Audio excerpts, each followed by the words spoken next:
नमो तस् भगवतो अर्हतो सम्मा समुदस्। नमो तस् भगवतो अर्हतो सम्मा समुदस्। नमो तस् भगवतो अर्हतो सम्मा समुदस्। तथागत गौतम बुद्ध, भगवान कश्यप बुद्ध से लेकर तनहंकर बुद्ध, सभी बुद्धों को पूजनीय भिक्षु संघ, हमारे दायक संचालक वक्तागण, श्रोतागण और अन्य कल्याण मित्रों को की तरफ से मैं याचना करता हूँ कि सबका मंगल हो, सबका कल्याण हो, सब सुखी रहें। मेरे से पहले बहुत अच्छे तीन वक्ताओं ने अपना अपना जो धम टॉक है वो डिलीवर करी। बंते जी ने, नामदेव जी ने और सिद्धार्थ जी ने आश्रव जो को इतना आश्रव दिखाई नहीं पड़ते, वो बहुत ही ज्यादा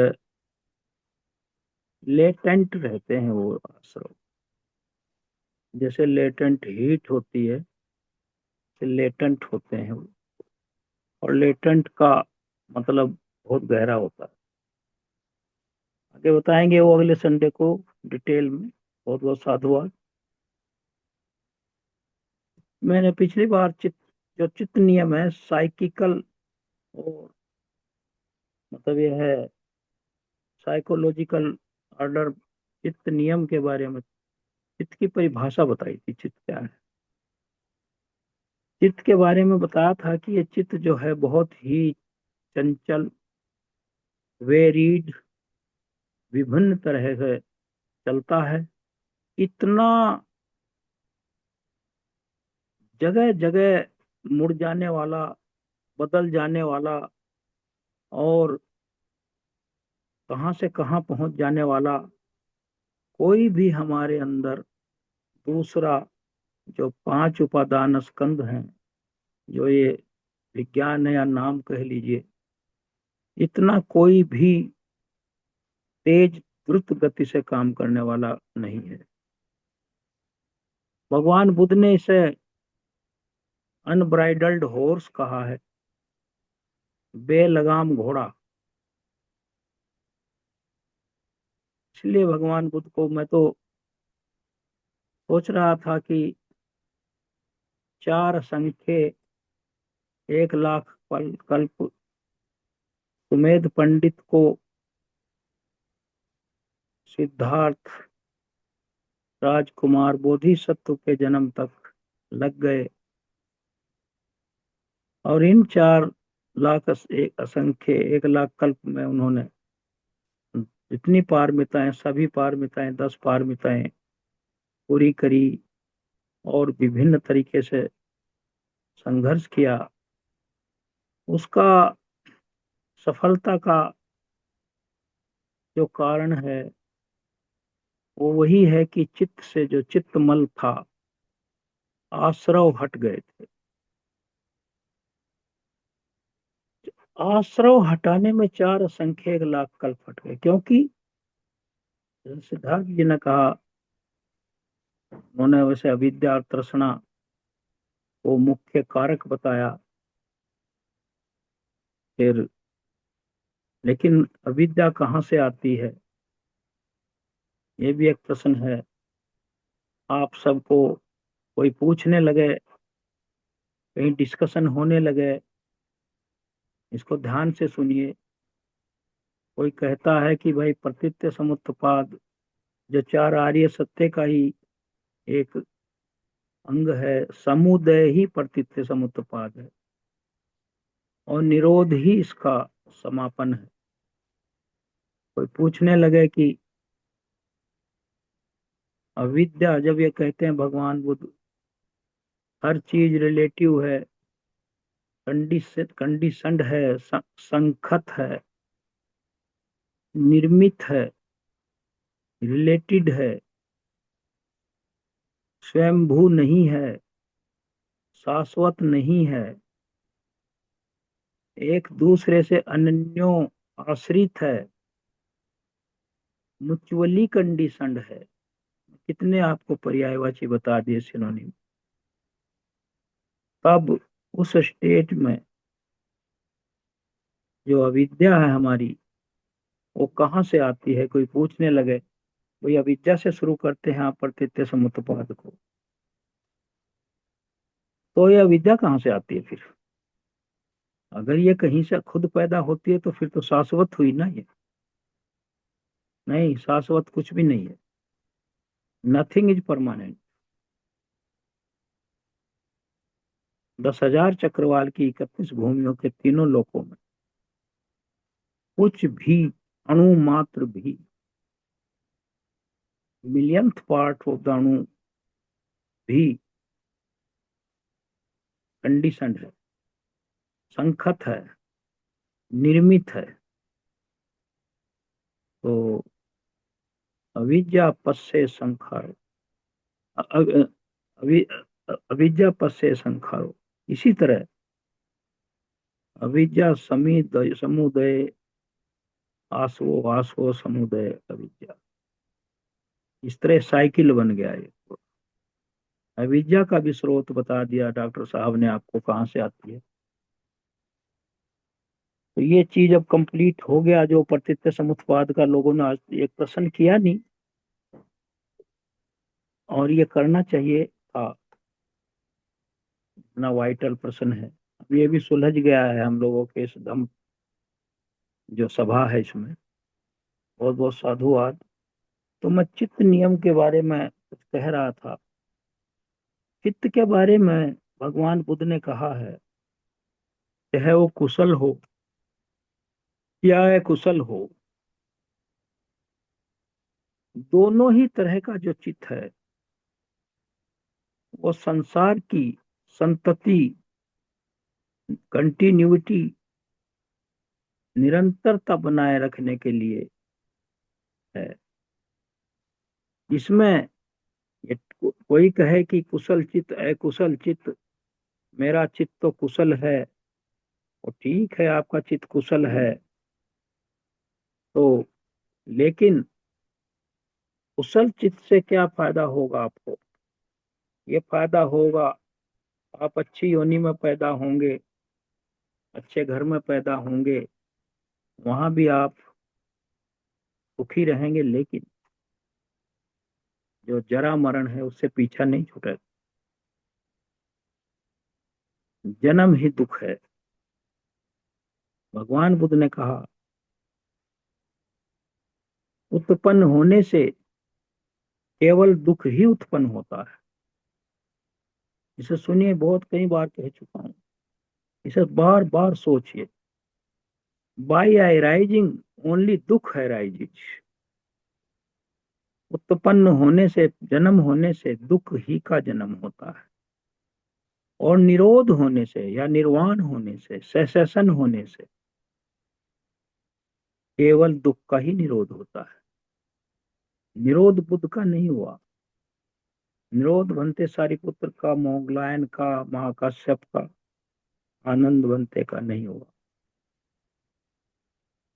दो निरोध, उनका निरोध तो कलेश जो निर्वाण है, कलेश निब्बान तो बोधि वृक्ष के नीचे जब वो बुद्धत्व का प्राप्त हुआ, ज्ञान हुआ, तो उनका तो निर्वाण हो गया था, लेकिन वो कलेश निर्वाण था। जितने चित्तमल थे, उन्होंने लिखा भी है, अनेक जन्मों तक संसार में भटकता रहा। अब घर बनाने वाली तृष्णा तुझे मैंने देख लिया, अब तो घर नहीं बना सकेगी। तेरा शिखर ढह गया, तेरी सारी कड़ियां भग्न हो गई, टूट गई। कड़ियां क्या हैं ये? जो हमारी अकुशल मूल के वजह से हम लोग इस प्रतीत समुत्पाद के घेरे में घूमते रहे।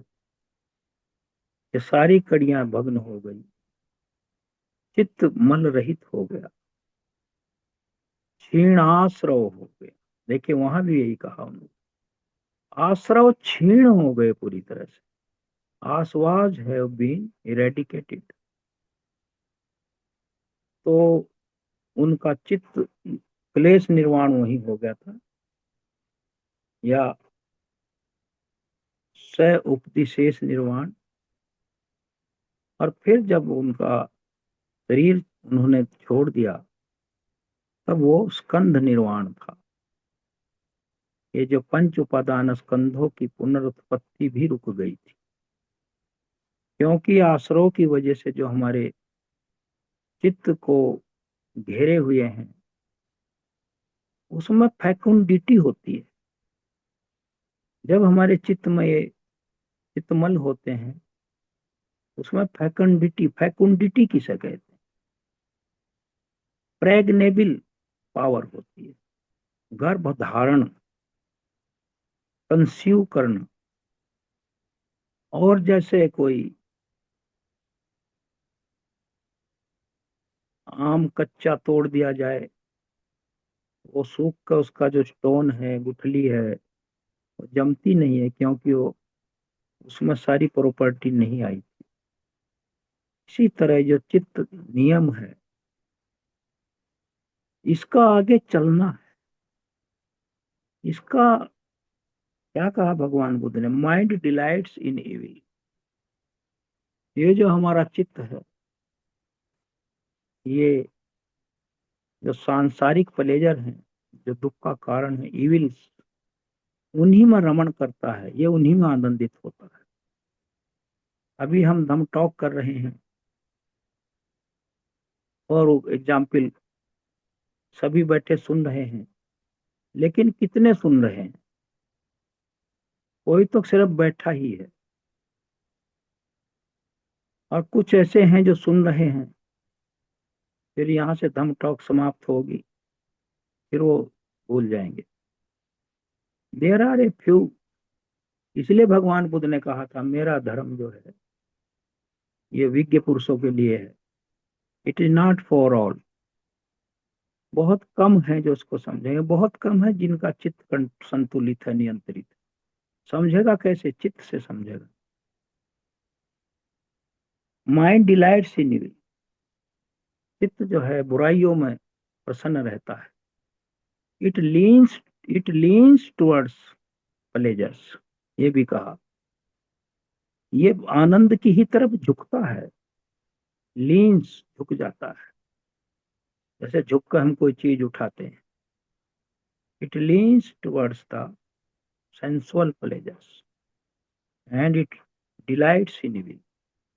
तो चित्त का जो है ये स्वभाव है।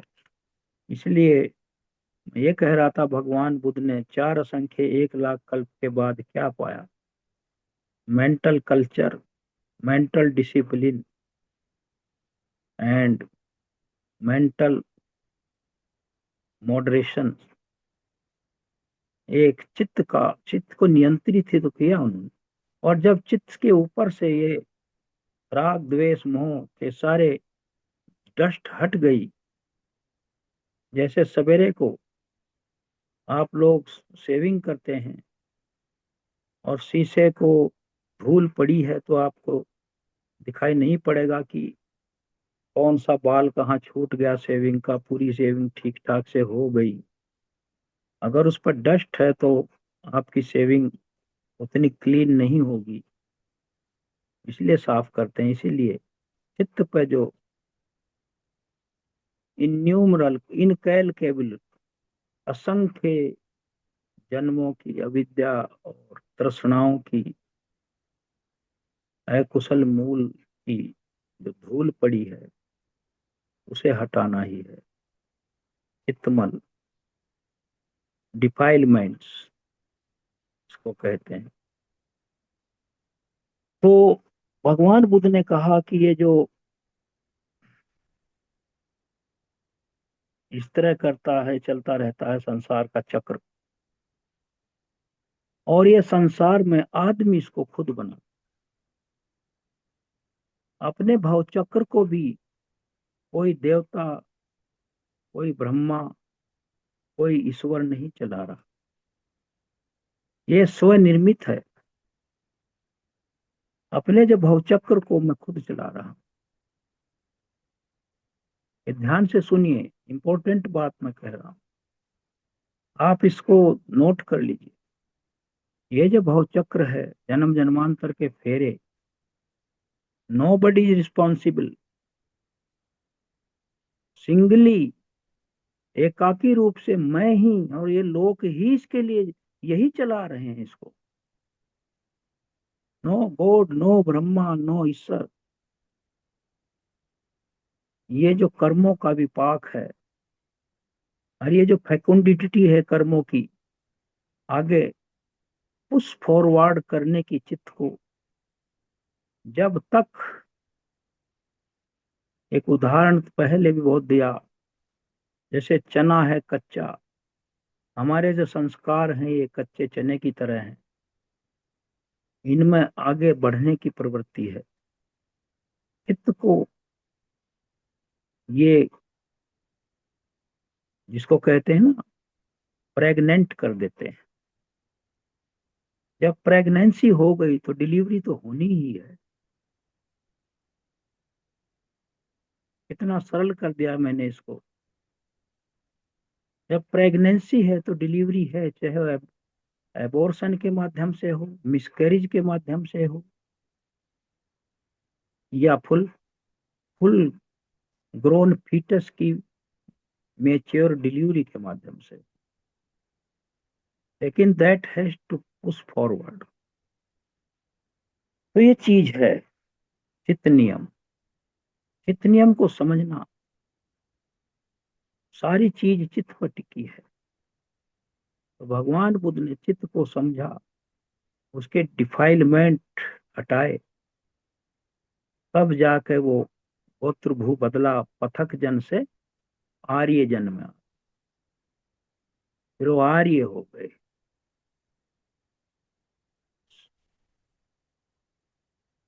उसमें आ गए, समुति संघ से आर्य संघ में आ गए। तो ये हो गया। ये इस तरह 4 असंख्य 1 लाख कल्प लग गए। भगवान बुद्ध ने कहा, सारिपुत्र जी ने भी कहा, बनते, master the mind, don't be mastered by the mind. चित्त को नियंत्रित करो, चित्त के नियंत्रण में मत रहो। ये भी कहा है, meditation is successful when there is no meditator. तो जो चने की बात मैं कह रहा था, कच्चा चना हमारे संस्कारों की तरह है, जो जमेगा और जब भून दिया जाएगा तो संस्कार भून दिए गए। आदमी तो रहेगा, चलता फिरता रहेगा, भगवान बुद्ध बुद्ध होने के बाद भी शरीर रहा, संसारिक छवि रही, लेकिन अंदर से संस्कार को भून दिया। फिर उनमें वो आगे बढ़ने की जो पोटेंशियलिटी थी वो खत्म हो गई। जैसे दवा पे एक्सपायरी क्यों लिखते हैं? जब तक उसको एक्सपायरी डेट से पहले ही उसके जो कंटेंट्स हैं, इंग्रेडिएंट्स हैं, और उसके जो, इसके कहते हैं, वो जो पार्टनर्स हैं, कंपोजिशन। जिनको किसी रोग को मिटाने का शक्ति रखते हैं, वो काम करते हैं। जब एक्सपायर हो जाती है दवा, तो आप संस्कारों को एक्सपायर करिए, उनको क्रिया में बदल दीजिए, कर्म से क्रिया में बदल दीजिए, फंक्शन में बदल दीजिए कम्मा को। तो चित्त नियम में फिर कहते हैं भगवान बुद्ध, इसे आदमी ही बनाता, हाउ इज इट दैट। जैसे कहते हैं कि ये जो वर्ल्ड है ये कैसे चलता है। बाय चित्ता इज द वर्ड लेड। देखिए कितनी बड़ी बात। चित्त से ही संसार का नेतृत्व होता है, वो आगे बढ़ता है, यही उसको कंटिन्यूटी देता है। भगवान बुद्ध ने कहा, जितने संसार में चलायमान चीजें हैं जो स्थिर नहीं रहती, उनमें सबसे ज्यादा चंचल चित्त है। इसको कोई रोकना मुश्किल है, बहुत मुश्किल। इसी को रोकना है। फिर आगे कहते हैं, आओ भिक्षुओं, कैसे संसार का उदय होता है मैं तुम्हें बताता हूँ। भगवान बुद्ध कहते हैं, what is the origination of the world O bhikshus. भिक्षु, संसार का ओरिजिन कहाँ से है, इसकी उत्पत्ति कहाँ से है, उत्पत्ति स्रोत क्या है इसका।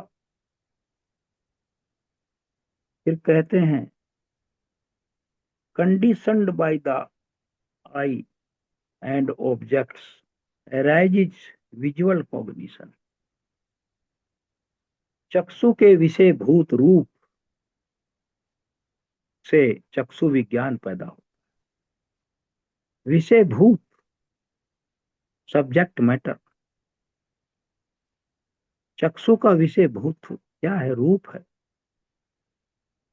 कान का साउंड है, नोज का स्मेल है, टंग का टेस्ट है, और बॉडी का टच है, और माइंड का आइडियाज हैं, थॉट। सबके ये कांस्टेंट हैं, ये बदल नहीं सकते। चक्षु का विषयभूत मैटर ध्वनि नहीं हो सकती। ध्वनि को हम आंखों से नहीं सुन सकते, इसीलिए एक दूसरे की जो स्कोप है उसमें नहीं घुस सकते। तो तीनों को इससे एक जो चक्षु के विषयभूत रूप से चक्षु विज्ञान उत्पन्न होता है, और तीनों से चक्षु विज्ञान से फिर एक कांटेक्ट पैदा हो, स्पर्श पैदा हो, स्पर्श से फिर वेदना पैदा होती है। जो ट्रायड है, जिसको ट्रायड कहा है कांटेक्ट को, तीन चीजों से मिलकर बना ट्रायड, चक्षु और रूप और चक्षु विज्ञान, फिर स्पर्श पैदा हुआ। तो इस कांटेक्ट से फिर वेदना पैदा हुई, फिर वेदना से तृष्णा पैदा हुई। ये संसार का उदय है। और वेदना से तृष्णा, तृष्णा से उपादान। उपादान एक ऐसा शब्द है, इसको भी सरल कर दूं, आप लोग इसे नोट कर लीजिए। उपादान जल्दी समझ में नहीं आता क्या है ये। उपादान ऐसा है कि जैसे अंधेरे में हम कोई चीज ढूंढ रहे हैं, वो तृष्णा है। जैसे संसार में हम भटक रहे हैं अपनी आपूर्ति के लिए, जो अनावश्यक जोड़ रहे हैं, इकट्ठा कर रहे हैं, 24 घंटे इसमें लगे। अंधेरे में हम सर्च कर रहे हैं कोई चीज जो मुझे चाहिए। दैट इज क्रेविंग, तन्हा, वो तृष्णा है। और जब वो अंधेरे में मिल गई तो मैंने उसको पकड़ लिया कि छूट ना जाए, वो उपादान है। उसे कस कर पकड़ लिया। जब तृष्णा का एक्सेस एक्सेस हो जाता है, अति हो जाती है, वो उपादान। It is the excessive state of the mind, वो उपादान है। तो उपादान से फिर भव, भव से जाति, जरा, मरण, ये पैदा हो जाता है। इसी तरह सारी चीजों से होता है। फिर स्रोत से ध्वनि है, ध्वनि से दोनों को मिलकर कान, स्रोत से ध्वनि, फिर वो मतलब यह है वो जैसे कहते हैं, फिर वो स्रोत विज्ञान है, फिर वहां स्रोत स्पर्श है। ये वैसा स्पर्श नहीं है, ये मेंटल स्पर्श है, ये मेंटल स्पर्श है। जैसे 7 प्रकार के मैथुन होते हैं, जो मैथुन भगवान बुद्ध ने 7 प्रकार के बताए। 7 टाइप ऑफ द इंटरकोर्सेज। एक मैथुन उसमें ऐसा है, कोई स्त्री जिससे मैं प्यार करता है, कोई उसकी प्रेयसी है, कोई उसकी आवाज से भी वो सेंसिटाइज होता है। वो उसके जो सेंसुअल प्लेजर है उसको एजिटेट करती है। उसकी आवाज इतनी कर्ण प्रिय लगती है उसको कि ऐसा लगता है जैसे वो उसके आलिंगन में है। वो मेंटली उसको एम्ब्रेस कर रहा, हक कर रहा है। बैठे बैठे वो सेक्सुअली एक्साइटेड हो जाता है। और जहां हमारी नफरत होती है, हेट होती है, उसकी आवाज से इतना हमें क्रोध आता है, क्योंकि वहां क्रोध है, हमारा द्वेष है। उसे बैठे बैठे घृणा हो जाती है उससे। ये मेंटल टच है, इसे नोट करिए। बहुत कठिन है, बहुत इंपॉर्टेंट डिस्कशन है ये। फिर भगवान बुद्ध ने कहा, ये क्रिएशन है संसार का। व्हाट इज द सेसेशन, इसका निरोध क्या है? भिक्षुओं, फिर वहीं से शुरू होते हैं। चक्षु से रूप, रूप दोनों के उससे चक्षु विज्ञान, और तीनों के ट्रायड, जो तीनों से मिलकर चक्षु स्पर्श, फिर चक्षु स्पर्श से वेदना, वेदना से तृष्णा। तो यहाँ रुकते हैं फिर वो भगवान बुद्ध। जब तृष्णा निरोध, जब वेदना का निरोध हो जाता है, फिर तृष्णा का निरोध हो। जब तृष्णा का निरोध हो गया, तो फिर उपादान का भी निरोध हो, फिर भव का भी निरोध हो गया, फिर जाति जन्म का भी निरोध हो गया। जन जन्म, फिर जरा मरण व्याधि, जितना भी सब है, सब का निरोध हो गया। सब इरेडिकेट हो गए, समूल नष्ट हो गए। समूल, भगवान बुद्ध ने पाली में मूलोच्छेद कहा है। मूलोच्छेद हो गया। जो मूल है, जड़ है, पेड़ को काट दीजिए, धरती से मिला दी के काट दीजिए, फिर अगले 1 हफ्ते के अंदर ही उसमें से नीचे ब्रांच आउट हो जाएंगे, उसके अंकुरित हो जाएगा। क्योंकि नीचे से जो तृष्णाओं की खुराक मिल रही है जड़ों को, पानी की, नमी की, अंडरनीथ है, जो नीचे जमीन में है, ऊपर से आपने काट दिया, लेकिन जड़ें तो हैं, आसवाज तो हैं, आश्रव तो है, तृष्णा तो है, अविद्या तो है। मूलोच्छेद तो नहीं हुआ। फिर गड्ढा खोद कर उसका एक एक जो जड़ों के तंतु हैं, फ्रेगमेंट्स हैं, फाइबर्स हैं, उनको भी खोद दीजिए। अगर वो पूरी तरह से खोद दिए, दूर तक गड्ढा बनाना पड़ता है, क्योंकि दूर तक चले जाते हैं। तो ये दूर तक क्यों फैली हुई है जड़ें? ये इसलिए फैली हुई हैं जड़ें, इसी तरह हमारे कर्म, हमारे बहुत अगले पिछले वर्तमान कर्मों तक फैले हुए हैं। समझ रहे हैं आप? ये अतीत से भी जुड़े थे, ये भविष्य में भी जाएंगे, और वर्तमान में है ही। जिस तरह जड़ें 1-1 किलोमीटर चली जाती है अंदर अंदर, बड़े बड़े बैनियन ट्री, पीपल ट्री, और इनका बीज देखा आपने? जितने ये बड़े बड़े वृक्ष हैं, आपने इनके बीज देखा? सीड, जरा सा सरसों के दाने की तरह सीड है इनका। अगर आपने पीपल का बीज और बरगद का पेड़ का बीज देखा हो, तो उस पीपल के उस बीज में, सरसों के दाने के बीज में कितनी पोटेंशियल है।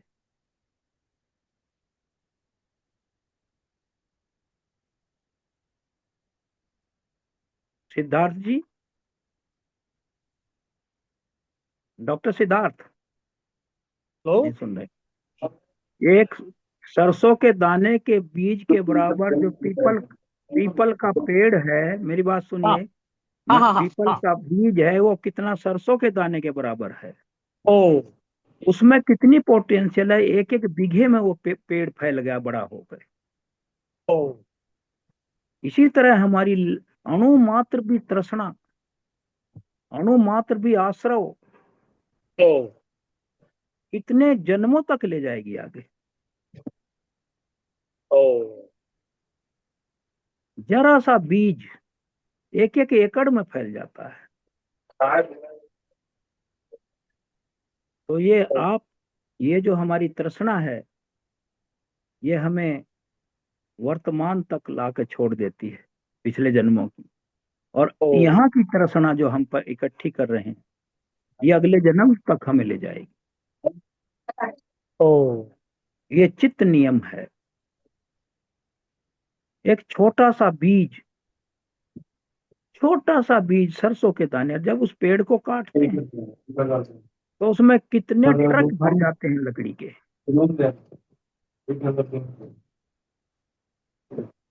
कितने ट्रक भर जाते हैं। इसी तरह एक छोटा सा भ्रूण जो माँ के पेट में कंसीव करता है, जिसे कलल कहते हैं, वो ऑयल ड्रॉप एक, इसका मोबाइल थोड़ा म्यूट कर लीजिए। तो उसमें कलल कहते हैं। जो माता पिता का जो मटेरियल होता है वो एक अलग चीज है। लेकिन कर्मों के अनुसार अभिधम में लिखा है, माँ की जो मैट्रिक्स है, योनि है, गर्भ योनि, वहां एक कलल पैदा हो। और वो जैसे एक कोई बाल, सिर का बाल, उसे तेल में डुबाया जाए और उसके जो पॉइंट है उसका बाल का, उसकी कितनी छोटी ड्रॉपलेट बनेगी। इस तरह वो इतना सही कलल होता है और कर्मों के प्रभाव से बनता है। जब जाके यहाँ चित्त प्रतिसंधि के समय वहां डैश करता है और वहां उससे इम्पिंज करता है, टकराता है by force of the Kamma after the death, instantly after, इधर का आखिरी सांस उधर का पहला सांस, जब उसको वो सेंसिटाइज करता है, वाइटलाइज करता है, तो वहां वो प्रतिसंधि हो जाती है। फिर माता पिता का जो वो जो सीमन है, डोवम है, वो तो उसके फिर नाम रूप के निर्माण में काम आता। वरना ये चित्त का प्रतिसंधि इस तरह होती है। तो ये चित्त नियम है, भगवान बुद्ध ने कहा। और ये क्या है? ये फिनोमिना है। इसमें जो कॉन्शियसनेस है, ये इतनी, फिर कहा ये बड़ी वेरीड है,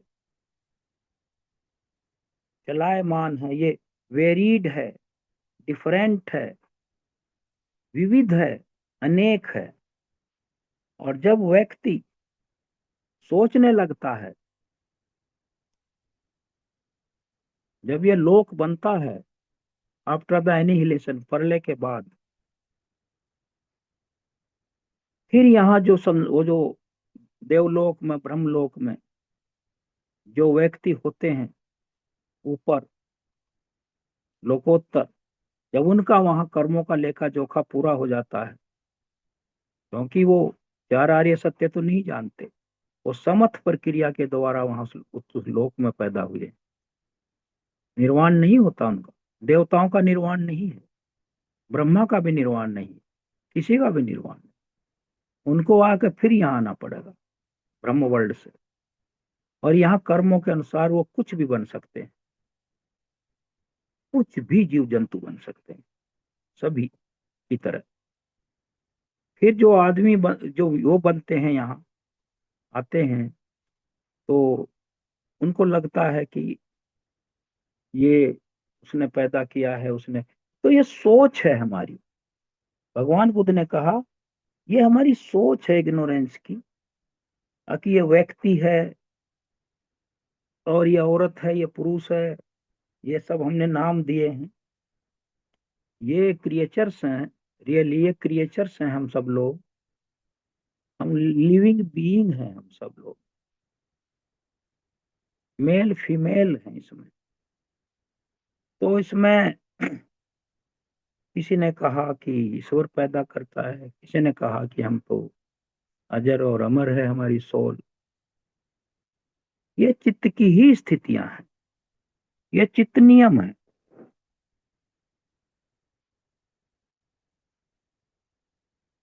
और जो चित्त नियम है, ये बीइंग्स हैं, पर्सन्स हैं, ये सोल है, आत्मा है।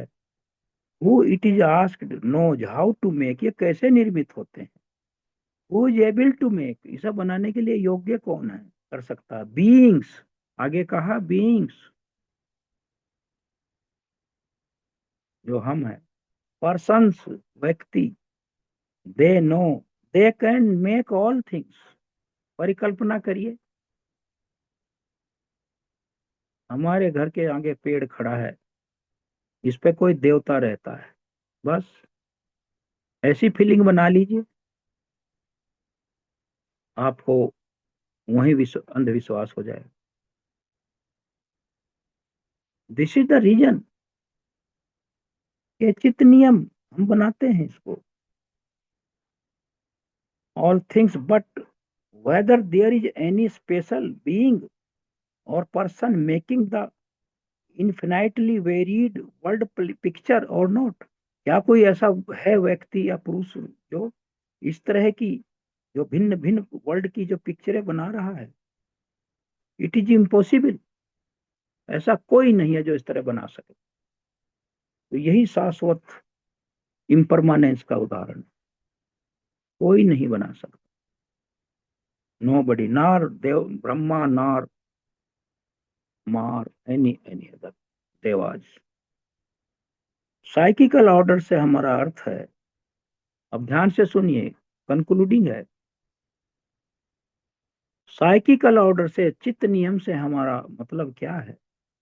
The fixity of law of the nature, fixity, स्थायित्व of the law of the, चित्त नियम और नेचर, वो इधर से उधर नहीं हो सकता। जनवरी के महीने में लू नहीं चल सकती, जून के महीने में पाला नहीं पड़ सकता।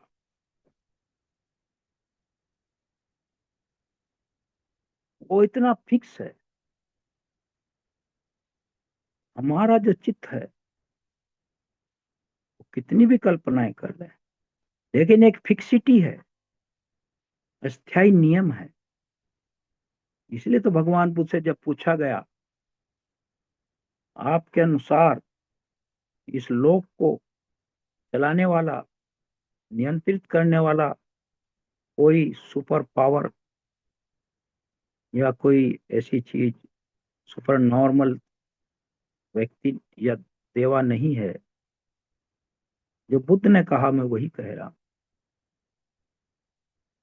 यहाँ किसी धर्म की ना आलोचना है, ना निंदा है, उसका तो सवाल ही पैदा नहीं होता। बुद्ध ने तो कहा है, सुत्त निपात के चूल वेहू सुत्त में। जो दूसरे धर्मों की निंदा करता है उसे मैं पशु समान समझता हूँ।